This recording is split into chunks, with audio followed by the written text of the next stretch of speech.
Fala moçada, professor André Braga falando. Hoje nós vamos dar início a uma série de vídeos sobre neurociência aplicada à educação. Ou seja, vamos ensinar para vocês os melhores métodos de ensino, de estudo, visando a preparação aos seus concursos, tanto civis quanto militares.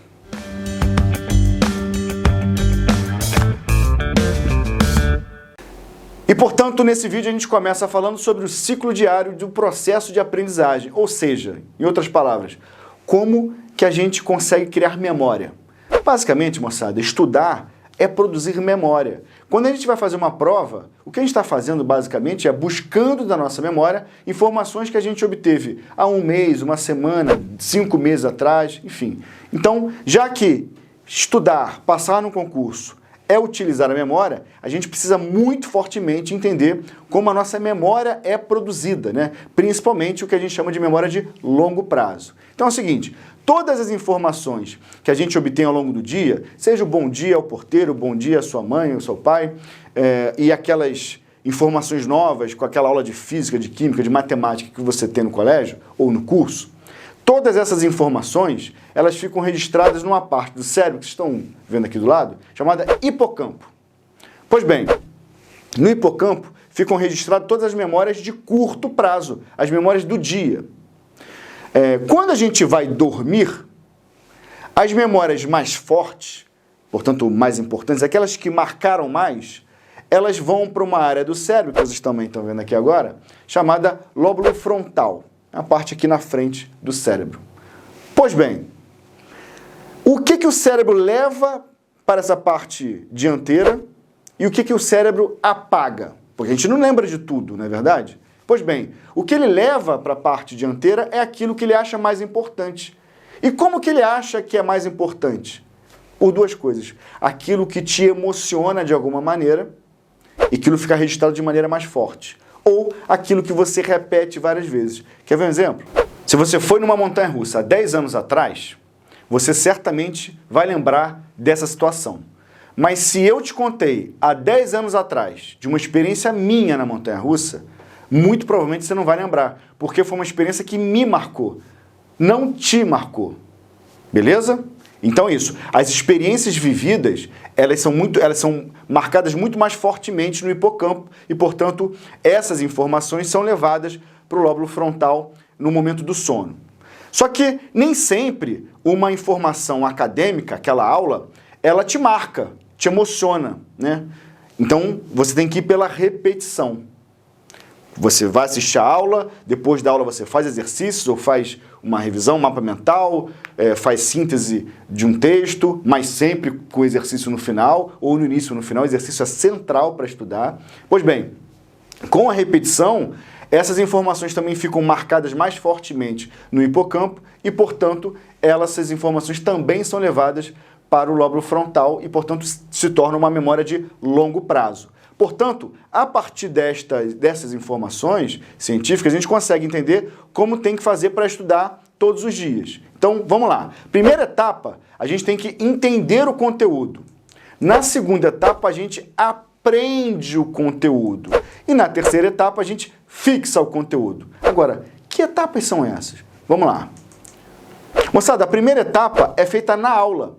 Hoje em dia, estamos falando em setembro de 2020, ou seja, pandemia, poucos lugares com volta às aulas. Então, ela pode ser tanto na sala de aula, quanto na sua casa, no seu computador, né? Então, estamos falando de aula, videoaula, basicamente, né? Assistiu a aula, a explanação teórica com aplicação de exercício no final, isso é o momento para entender a matéria. Quantas vezes você tem uma aula e fala assim, agora que eu entendi isso? Pois bem, foi numa aula. E aí, moçada, para isso, tem que prestar atenção total na aula. Total. Não pode estar com o celular perto, se ele vibrar ele te desconcentra. Não pode estar esperando aquela mensagem que você está há um tempão já esperando. Tem que se focar muito fortemente para prestar atenção naquele conteúdo. Ou seja, faça uma coisa de cada vez. Treine teu cérebro para fazer uma coisa de cada vez. Não pode ficar conversando, não pode ficar com o celular e também não pode ficar pensando na mensagem, pensando no jogo do teu time que vai acontecer mais tarde. Então, é importante que você treine seu cérebro para ter um foco por vez. A aula é o momento de prestar atenção na aula. Depois, depois. Beleza? Na segunda etapa, nós estamos falando do momento de aprender. Aprender, moçada, é obrigatoriamente depois da aula. Sozinho. Sozinho. Nunca acompanhado. Estudar em grupo, a não ser que seja para tirar dúvidas, mas estudar coletivamente, falando ao mesmo tempo, não existe. Não existe. Para estudo de alto rendimento, não existe. Ok? Então, assim, nesse momento do aprendizado, você precisa, passar a matéria limpo, se a matéria foi escrita no caderno durante a aula de maneira desorganizada, né? Então você leva para casa ou leva para a biblioteca, enfim, para onde você estiver estudando depois da aula, para passar a limpo o caderno. Ok, beleza. Se o conteúdo ainda não estiver plenamente entendido, aí você vai e faz um mapa mental daquele conteúdo da aula, ou então pode fazer uma leitura e fichamento do texto teórico que você teve naquele conteúdo do dia, e depois você faz a lista de exercícios.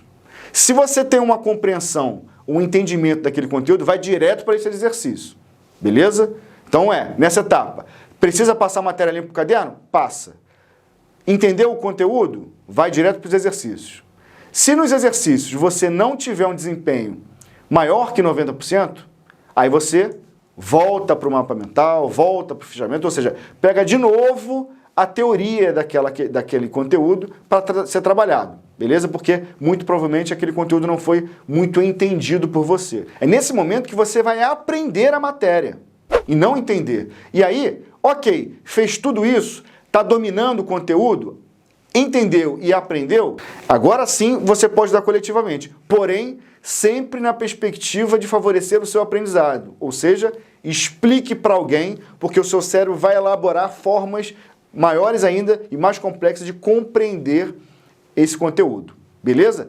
A terceira etapa, moçada, é o próprio sono, porque é no sono que você tira o conteúdo, a memória de curto prazo, no hipocampo, como eu falei para vocês ainda há pouco, e leva para o lóbulo frontal. Portanto, dormir é muito importante. Quanto mais você dormir, mais fases REM você terá e, portanto, mais construção de memória de longo prazo você vai ter. Beleza? Pois bem, moçada, concluindo. Nunca deixe de estudar no mesmo dia que você teve a aula. Sempre no mesmo dia. De preferência, depois do almoço, se a tua aula for de manhã, depois da tua aula da tarde, faz um lanche, descansa um pouquinho e começa a estudar. Se você estuda à noite, estuda depois da aula. Não tem esse negócio de dormir e estudar no dia seguinte, porque, lembre, é durante o sono que se constrói a memória de longo prazo. Se você só assiste a aula, e como esse conteúdo não foi tão relevante, porque muito provavelmente não te emocionou, e não teve repetição, ele vai se perder ao longo do sono. Beleza? E outra coisa, durma o suficiente para o seu cérebro construir esses processos de produção de memória de longo prazo. Beleza?